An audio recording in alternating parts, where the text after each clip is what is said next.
What's up, everybody, and welcome back to another exciting episode of CollectCo Connection, your one and only accounts receivable podcast. Today, we're joined by a legend in sales leadership, Miss Cheryl Parks, widely known as the Sales Growth Coach, recognized as one of the top 300 women in SaaS, and an AI certified consultant.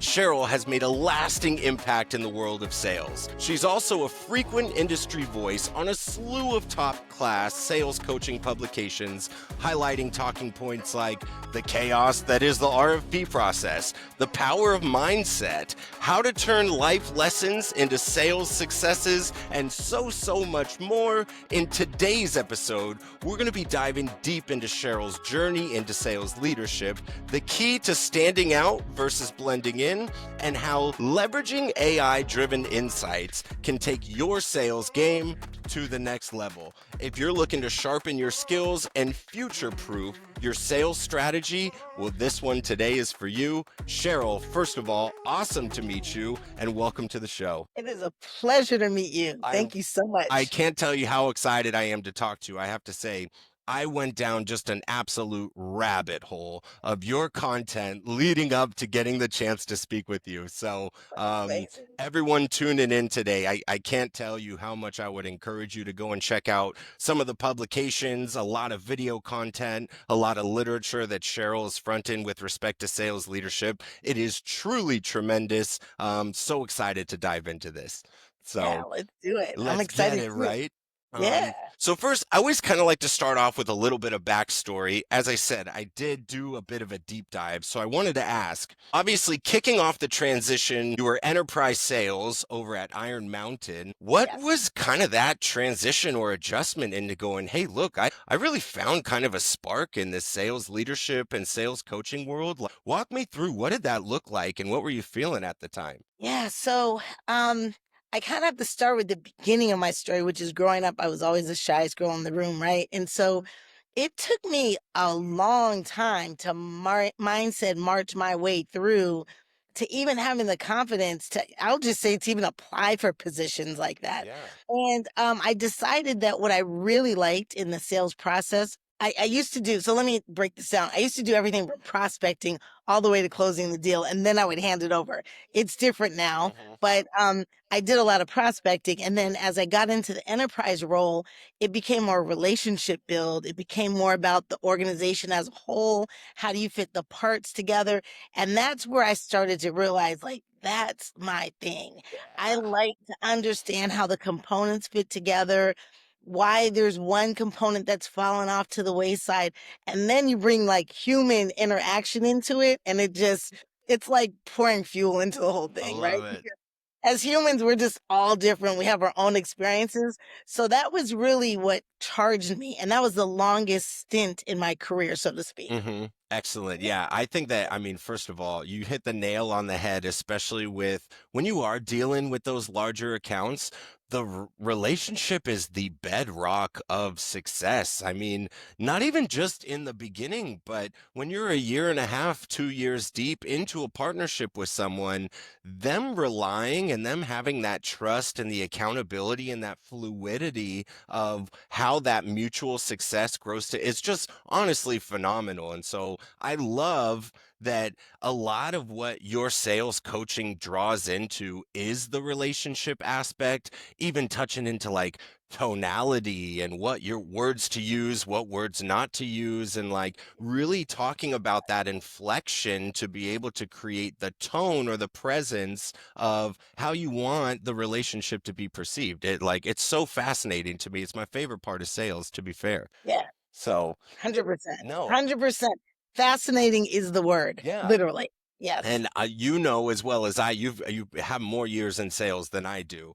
Yeah. Um, Nobody grows up going, you know what, I'm going to be a salesperson. I feel like it finds us before we Yes. find it. And so to be able to latch on to something like the fascination that is building a relationship, I feel like that's so key if you're trying to be successful. Yes. 100%. I think it carries over to so many other areas now too, right? So, Hmm. I mean, I tell people all the time, like, we're all kind of in sales. Like you want to go out to dinner with three other couples.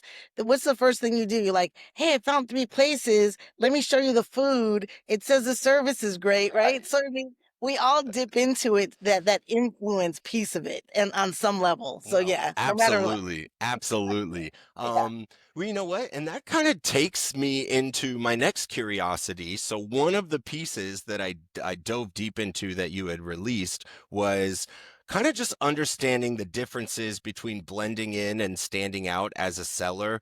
Especially there's so many sellers in the market right now, and everybody is rinse and repeating that same sales guru cold email template and then do this. So I wanted to like fascinate myself as well as the listeners. Like, what are the key strategies right now that you're trying to encourage different sellers to do to really differentiate themselves in today's market? Sure. So one of the things that I really like, and it's kind of rudimentary, but I can't get away from it. It's really the preparation part, right? So I was trained to actually prepare by looking at the individual person, the company, right, in terms of what the company is doing, Mhm. and the industry always. So that was just a rhythm that I had. And it's really important now because I know everyone thinks that buyers keep their LinkedIn profiles up to date, but they really don't. Buyers aren't on LinkedIn the way The sellers way are, right? sellers are, you already know. Changing our profile and adding things. So, I mean, literally Googling someone's name can easily make you aware that they just wrote a book Mhm. that isn't on LinkedIn right now, right? Or they just spoke on a stage, or they were at a conference and someone quoted them, Yeah. right? Little things like that can open the door to one, that you did some research before you came here or called or showed up on a Zoom. And two, it's just letting you know who the person is. Mhm. Like, what do they find important? Because typically people go where they think it's important to be. So that would probably be the first thing. I'm big on the reps, right? And so I'm big on, and I talk to my clients about this. I can research something in 2 minutes to know whether or not it's viable. Yeah. And that's because I've done it, I was gonna say 1,000 times. It's probably more like 50 to 60,000 I times. bet. And you get in a rhythm of that hunting and pecking really quickly to look to see, like, what does the landscape look like?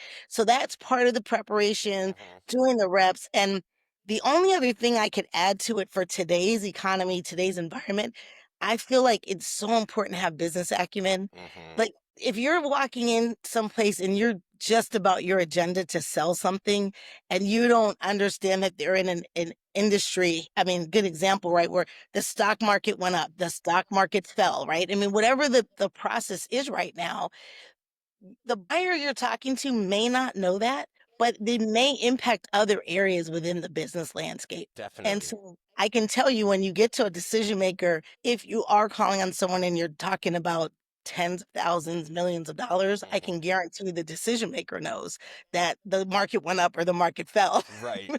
Because Right. that's what they're paid to know.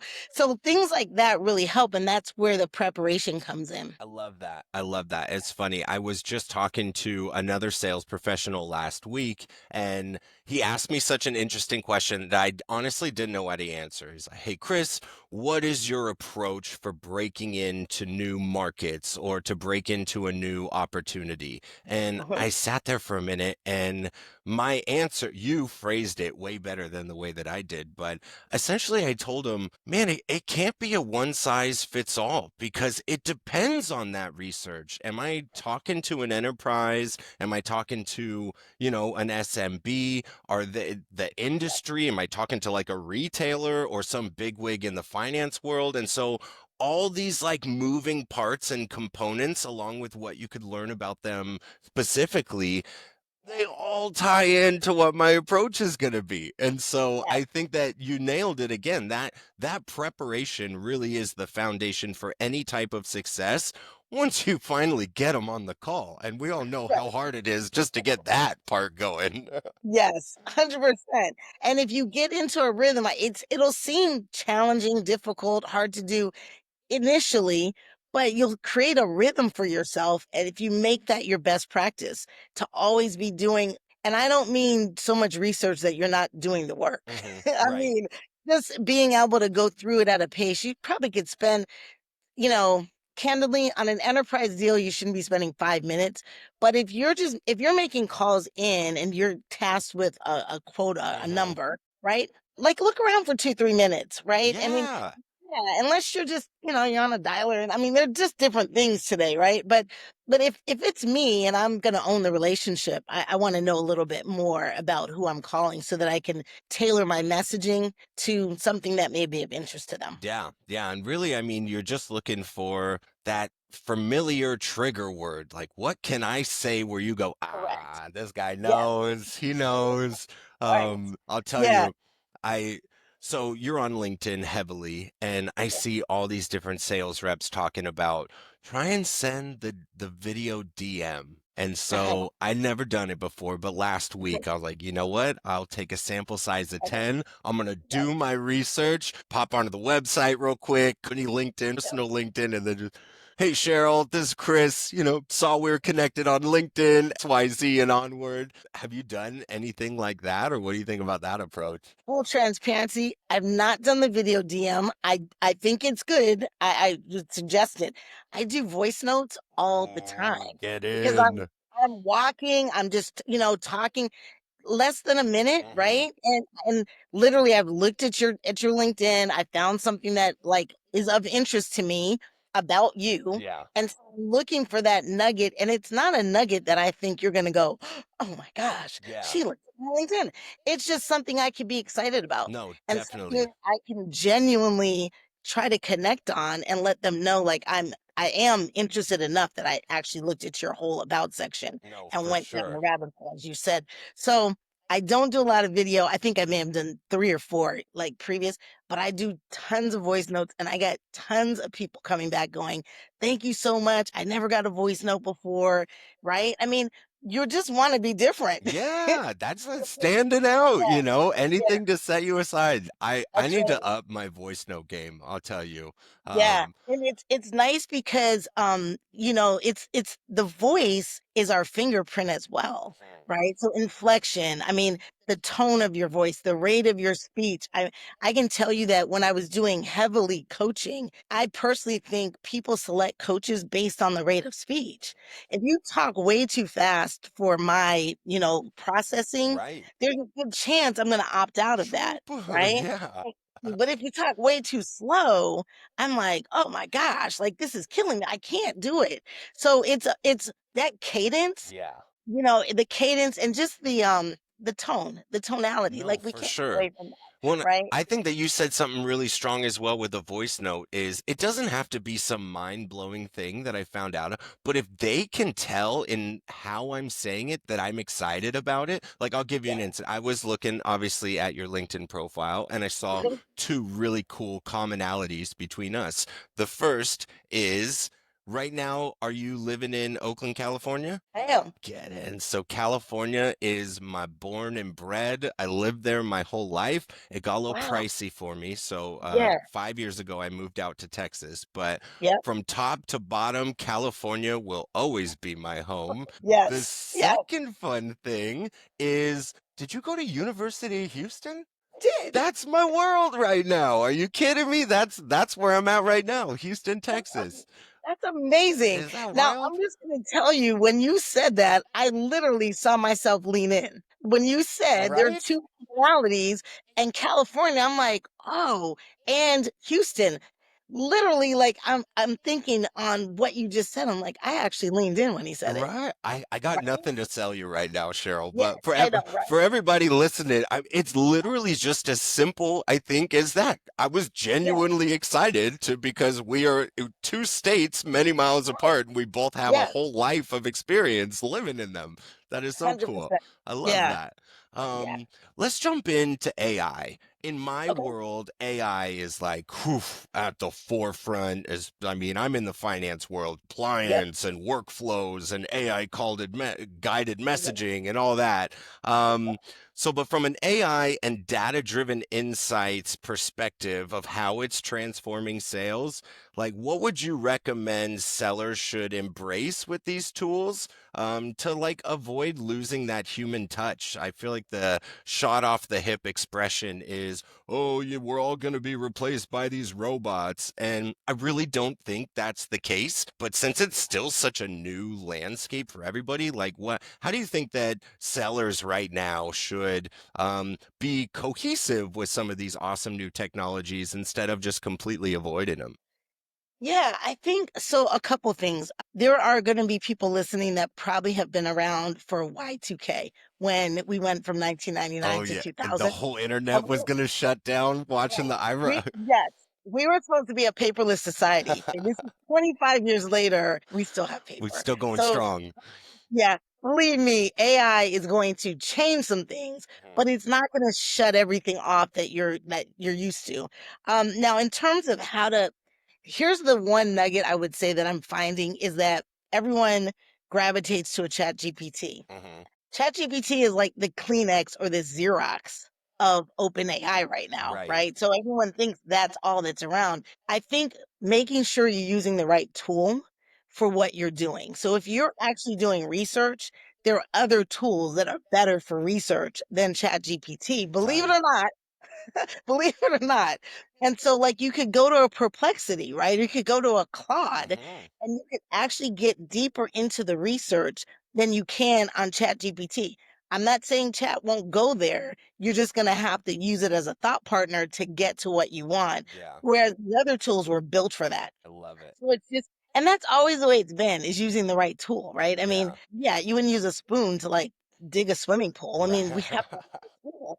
So yeah, I think for me, that's what I'm finding is that we want to just go to the one tool and think that, hey, this is the answer.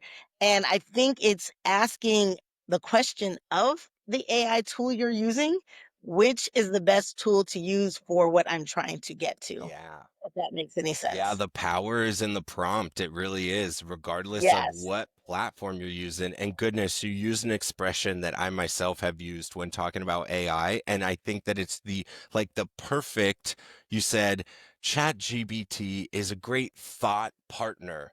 Not Mhm. the full thought, not the, hey, take exactly what it is and run to the hills, but as a Yeah, partner. It's like an exercise for you to be able to exchange. Well, try it like this, or right. maybe the beginning softer tone or make it more conversational like, and Yeah. those are the back and forths, especially with those AI platforms that I just love using. Yeah, And it really helps. It 100%. does for sure. It absolutely does. It should elevate. So I think I posted something yesterday.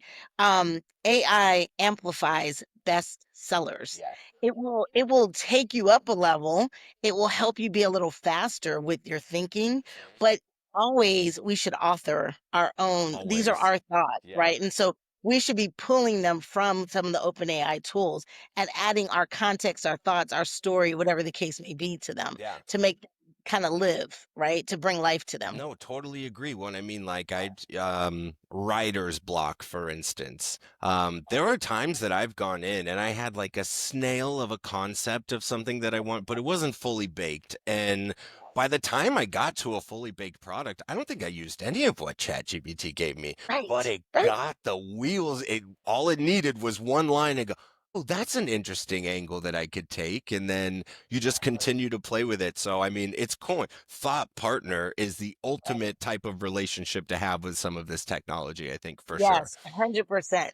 And the better you can be about training it to be your thought Yeah. partner, the better thought partner it will be for you. Yeah. Absolutely. Yes. Absolutely. Gosh, I love that. We're vibing right now, Cheryl. Get it. Everybody who's listening to this right now, I promise you, go and check out what Cheryl is doing in a sales Right. coaching and leadership capacity. I'm kidding you not. You will walk away with so many new ideas. It's so fun. Um, Perfect. Okay. let's jump into prospecting.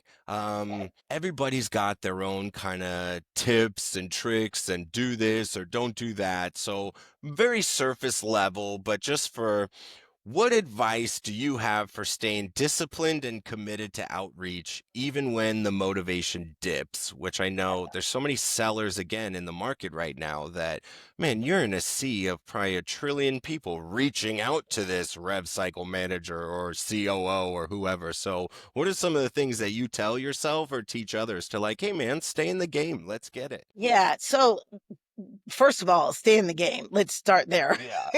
Stay Stay in the game because it's literally, I don't know, I think 8 to 12 is what the studies say it Yeah. takes to get attention.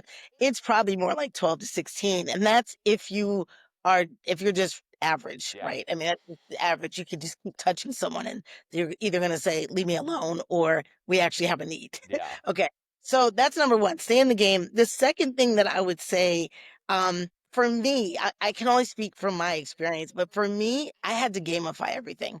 So, I mean, when I was making calls, I was literally saying, "They're gonna pick up on the 3rd ring. They're gonna pick up on the 2nd ring. They are nope, it's going to voicemail. Oh, they picked up." Like, I'm literally in my head Yeah. amplifying this whole thing just to stay in there and taking breaks, right? So, I would say this now because we kind of are a 24/7-ish type of economy.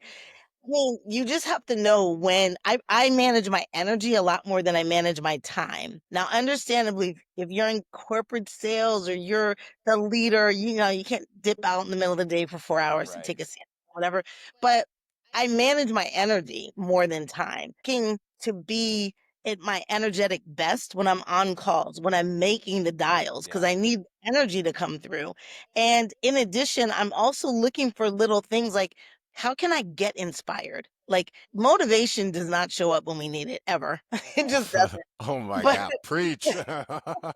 but I can stay inspired. It really depends. I get inspired when I'm by the water, when I'm Yeah. walking, when I'm working out. I mean, if that's what it takes, then when you're getting ready to do your calls, I mean, see if you can do your workout. Maybe you do your workout at 6:30 or 7 and you're making calls early Mhm. and now you're doing something else that doesn't require that level of energy and then you come back to it maybe in the afternoon, Yeah. right?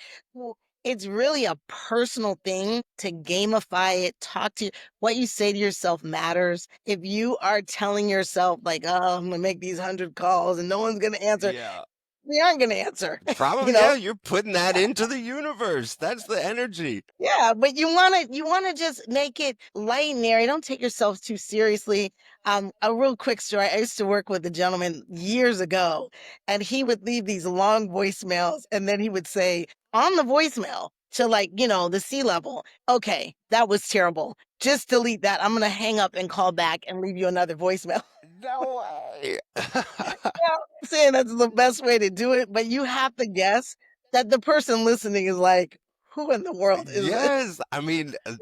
and depending on how bad or good that first voice is kind of creative, I'll tell you. Talk about Yeah. standing out, you know? 'Cause then they're like, "Well, what is he gonna say in the next one? Yeah. Like, this is a lot, so how are we gonna cur" so all of that, human curiosity, right? I mean, it'll get you. So No, for so sure. yeah. But I think the gamifying, staying in the game, understanding it's a long game, knowing that the more you do, the greater chance that someone's going to respond.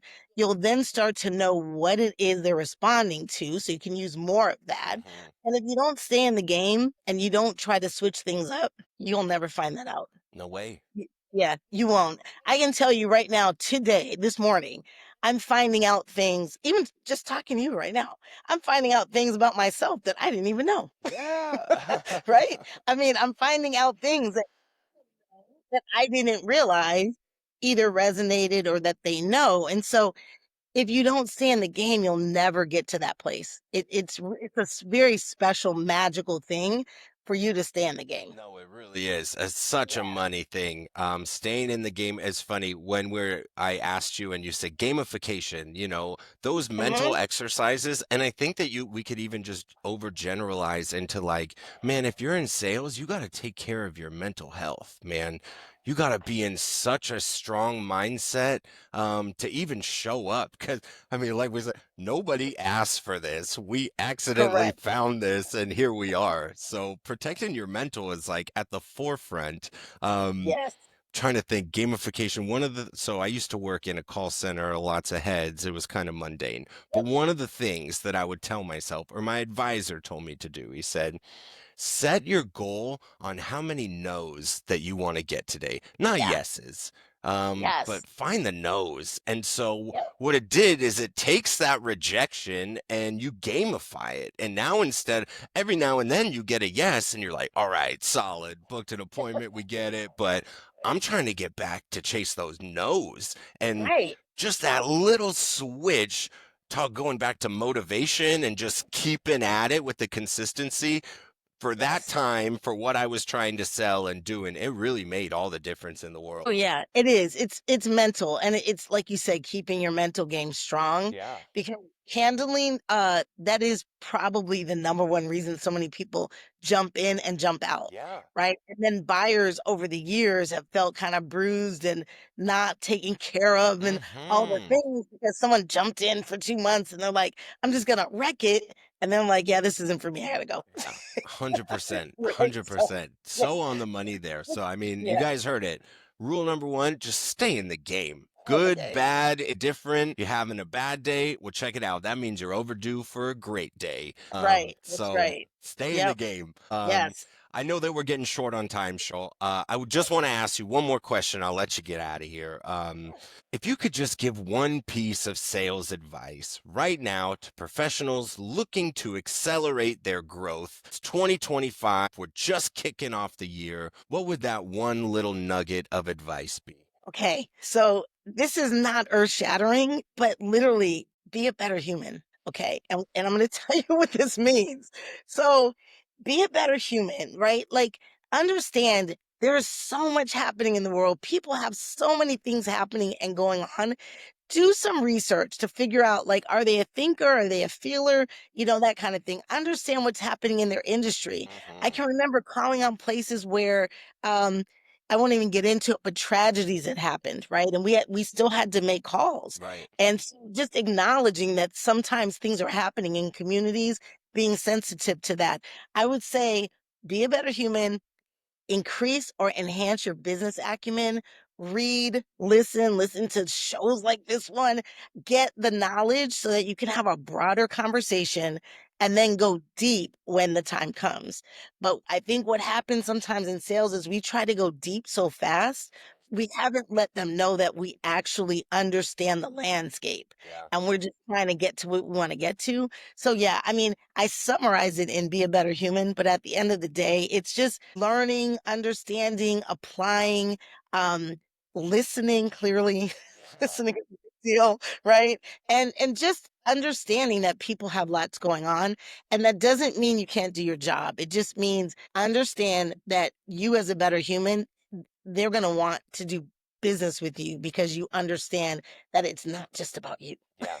Yeah. Right? No, Yeah. it's so Yeah. money. And I mean, going back to like energy and keeping positive mental mind, like when you focus on the good inside of yourself, that doesn't just stay inside of it's like the law of attraction. Like it literally emulates out of you in any Yeah. conversation. And even just going back to when we were talking about the, oh, Houston or Oakland, you said I leaned in. Like it wasn't the Yes. words, it's the feeling. Like people Yes. can feel that type of, whoa, this feels really genuine and Right. conversational. And so Yep. I love that. And, Yeah. I think even for myself, well, what's the expression? I just try and wake up and be a better person than I was yesterday. And if that's all I'm Exactly. trying to do, I'm on the right track, man. That's right. Literally, and I'm really glad that sales has come over to this area because I think for a while, even having this conversation would have been like, well, what's that going to get you, right? You're Yeah. not going to get to ring the bell. No, 100, 100. Yeah. When I'll tell you, these conversations, sorry for everybody listening, they are less for the listeners and more for me. Are you kidding? I get to be a sponge and talk to awesome sales legends like yourself and just like, I love oh, it. I never thought about. Oh man, I should like I'm for sure sending audio notes when I get off of this call. I'm gonna Oh, ping you that's on good. LinkedIn. I'll send out 10. We'll keep a tally at how well I do. I love it. But I you love it. nailed it, man. So Yeah, I appreciate it. It's for anyone listening, sales is a phenomenal place to be. You meet unbelievable people, solve complex problems that impact people that you don't even know about. And it really, really can be a fantastic place if you are approaching it from being a better human but yeah, place. yeah, Yeah, having a really good heart and mind as you go yes, into it. So, 100%. well, Miss Cheryl Parks, my goodness, we can call this a mic drop episode if I've ever had one. Super, super appreciate you coming on. It's been so Appreciate you. awesome to swap some sales war stories with you. For all my listeners out there, we'll go ahead and pop all of Cheryl's information into the chat. You can find her on YouTube. You can find her on LinkedIn. She's got a book coming out in the forthcoming months. She's got so much sales epicness, all crafted and created for people like me, for people like you, people who really want to dive in to how to really just grow, whether it's in sales, whether it's how to become a different person, whether it's how to separate yourself, whether it's how to use AI. She's coming at you from all verticals and directions. Cheryl, super appreciate the time today, and can't wait to have you back. Absolutely. Thank you so much, and we will talk again soon. We will talk again soon. We'll see you now. Bye. Take care. Bye.